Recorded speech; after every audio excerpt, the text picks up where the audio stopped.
Welcome to Gibbons Farm.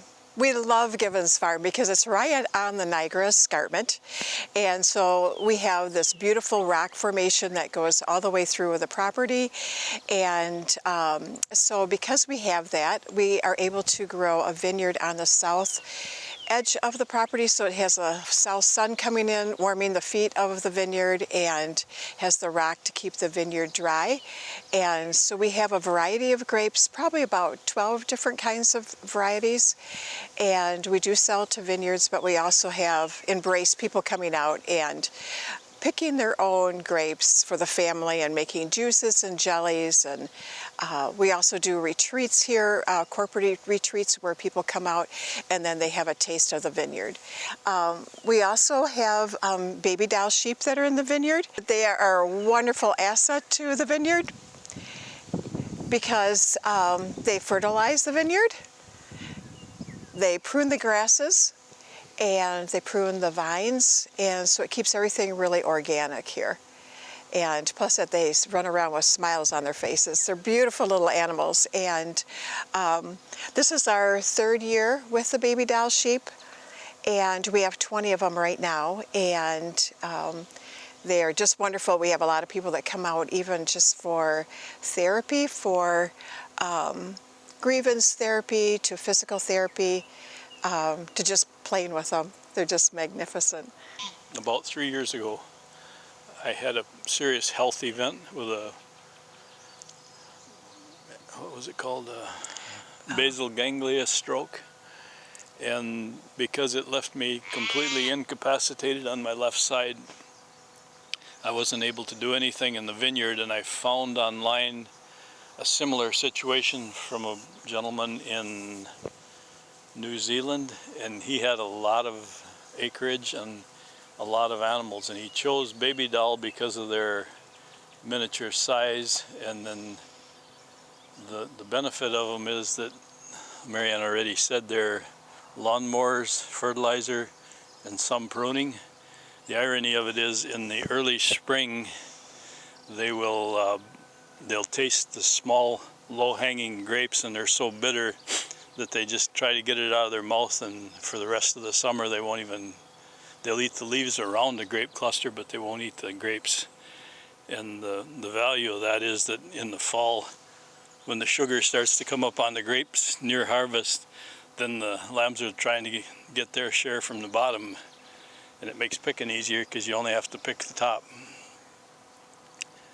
And it has worked well. It's kind of a circle of life thing, you know, from the grass and the fertilizer and the pruning to the lamb chops. But we use that process to create value and to get people accustomed to, exposed to the value of being careful with stewardship of the land. Started out, we found a provider in South Dakota that raises a high grade of purebredized show animals, and the first year we had a kind of difficult conversation because her values and mine didn't quite get aligned until I realized that in any cattle operation there's always culls, and the value of it was I could take all of her male culls, and she does the 8-week process of withering them and weaning them, so when we get them here they're good to go and completely independent. We get watered for them and they eat grass in the vineyard. There's a meat industry standard that at 12 months the lamb meat becomes mutton and the value diminishes significantly and the taste changes. So what we do is we maintain grass only until the last probably 6-8 weeks of their life here on the farm, and then we switch to a grain feed, and we have a local feed mill, and Jolene is the person that takes care of our account, and she has introduced molasses into the grain feed, and at this point I believe I can actually taste it in the meat itself. And so we have a small shop that does the harvest, and it's down in Pine River, Wisconsin, and we try to take the entire group of animals down there for 1 or 2 days of harvest, and we go from live animals to clean carcass, which we then have offered for sale, and we sometimes give them to local restaurants and to charity events for whatever good we can get out of that. They got a pretty good life, actually. They have a little shelter here, and we put fresh water in for them, and then they have the general run of the vineyard, which is several acres, and it's over 1,000 vines right now, and they tend to eat the grasses. And the good thing is, because they're sheep and not goats, they will eat the grass rather than the bark and the plant, and we don't have very much problem with them knocking down or killing any of the vineyard. Plus that they have a very playful attitude because they're young, and so they love to play with play along, and they're just a joy to have. But we even have spa day out here where we have kids come out, and then we have professionals come out, and they trim the sheep's feet, and over time, over the summer, the sheep get what they call wool blind, and it's where the wool goes around their eyes, and the hair has to get clipped up. So they're definitely a big asset here on the farm. The biggest benefit that I see is the freedom of time, because this whole retirement thing doesn't work out too well if I have to spend all my days mowing in the vineyard, and we have people that help us mowing. A guy by the name of Scott comes on a regular basis, and if we get a couple of passes down through the vineyard, then they'll travel in the short grass but eat the tall grass, and so that's the biggest benefit is the maintenance of the vineyard. We should definitely give credit to a gentleman by the name Eric Ashline, because but for him I would not be addicted to this hobby of growing grapes, and that has led to a variety of things. Kind of got me started in this whole trail, so thank you, Eric, for whatever that's worth.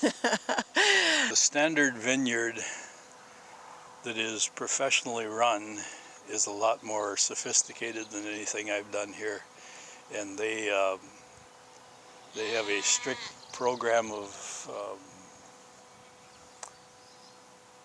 pruning and maintenance, and because this started out as a hobby, it was an exercise in the different varieties of vines that we could get. And because we bought a hybridized grapevine plant out of a vendor in the East Coast, we had to pay a royalty on each plant, and we can't reproduce and sell plants, which would be an option, but we can go through in the spring and prune out our last year's growth.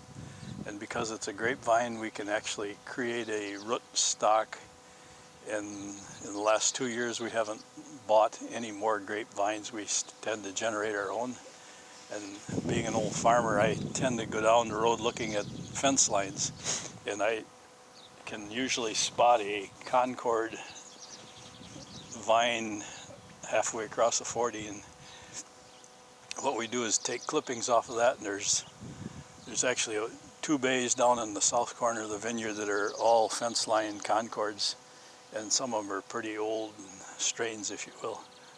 And then of course that brings to the farm people that are involved in the vineyard business. We had a lady here doing a falcon event. Her family was one of the original vineyard masters in France for the Marshall Foch varietal of grape, and she recognized it in the middle of the winter just off of a stump.